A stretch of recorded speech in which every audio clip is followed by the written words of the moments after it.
So I have three things to tell you about anxiety, some of which may surprise you a little bit.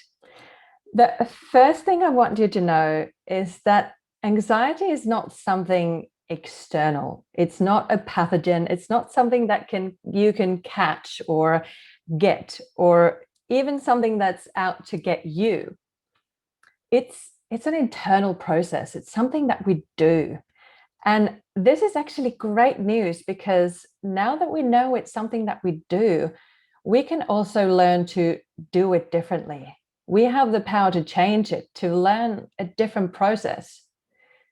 And this is kind of the number one belief that, in my experience, we need to adopt in order to treat anxiety successfully. Because as long as we believe that it's something external, or that's something that's something that comes from outside of us, then we don't really have a lot of power over it. Now, the second important thing is that anxiety is just a medicalized term for a particular flavor of the emotion of fear. And on the physical level, that response is more or less identical. And on the thinking level, anxiety is a bit less specific than fear. Its source is kind of ambiguous. And there's usually a level of worry or catastrophizing or obsessing or a general racing mind involved. And it's often about some potential future event rather than about something that we're facing right now. So, in other words, anxiety is like an unfocused, objectless, future-oriented fear. I treat countless people with anxiety, and the first thing I like to do is call it by its real name. And why? Because anxiety can kind of sound like there's something wrong with us. Like it's this condition, whereas fear is something that's completely normal. It's a natural emotion and it's an essential part of our human experience. There's no pathology in fear. And actually, the purpose of fear is to keep us safe. It's to keep us alive. Because if we had no healthy fear, we would get ourselves killed in no time, or we would risk things we're not willing to lose. So it's actually there to protect us, not to attack us. And momentary stress or fear can even enhance our performance. Although when we talk about anxiety, we talk about a fear that comes up at times when it's not really needed. We're not actually in any real danger. And like Jen talked about before, like all emotions, fear lives in the body. It's a physical nervous system response. You know, that fight or flight or freeze response that can actually be measured. So even though there is, of course, the cognitive, the thinking side to it, it's not all in the mind.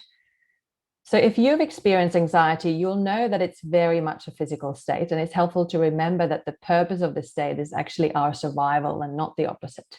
So thirdly, and I've saved the best one for last, the brilliant self-healing system that our body is, it already has an inbuilt mechanism for releasing the stress and the trauma and emotional charge, including, of course, the fear and anxiety. It's just that we've learned to suppress it. So if you have kids, you'll know that young children will release emotions pretty freely. They, if not always so elegantly, but they let it rip, and then a minute later, it's gone. They're happy as Larry again. As we grow up, we begin to suppress our emotions because we probably weren't encouraged to show them so freely when we're growing up. We don't want to feel what we're feeling. We don't want to show other people what we're feeling.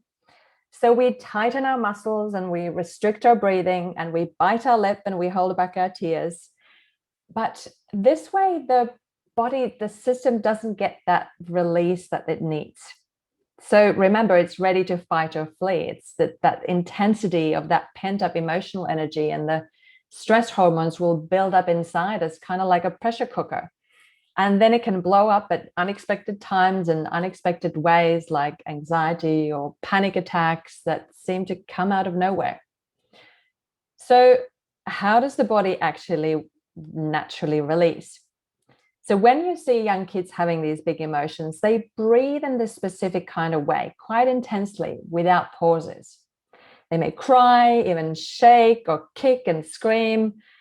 And these different breathing patterns of tears and shaking or tremoring or physical movements release that emotional charge and the stress hormones from the body. So the pressure, kind of the intensity goes down. And in the conscious connected breathwork, we use this natural mechanism for releasing stress and trauma and emotional charge. And the results are nothing short of miraculous. Of course, we don't want to be having tantrums in the supermarket like a 3-year-old, but we can let it out simply by mimicking that specific way of breathing that the body naturally does when we allow ourselves to feel without tightening when we suppress.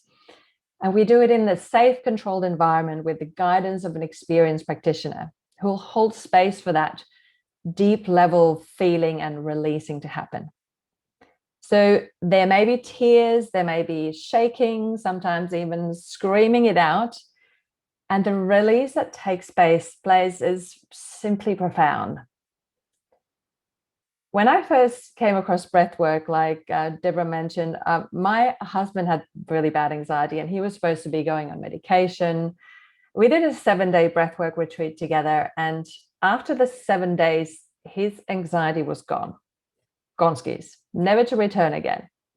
And that's just one of the countless miracle stories that I witnessed over the years, including my own, where fear was such a constant part of my experience that I didn't even notice that it was there. It was my normal.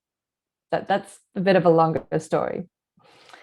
So usually in a normal breathwork session, we'll breathe for a full hour.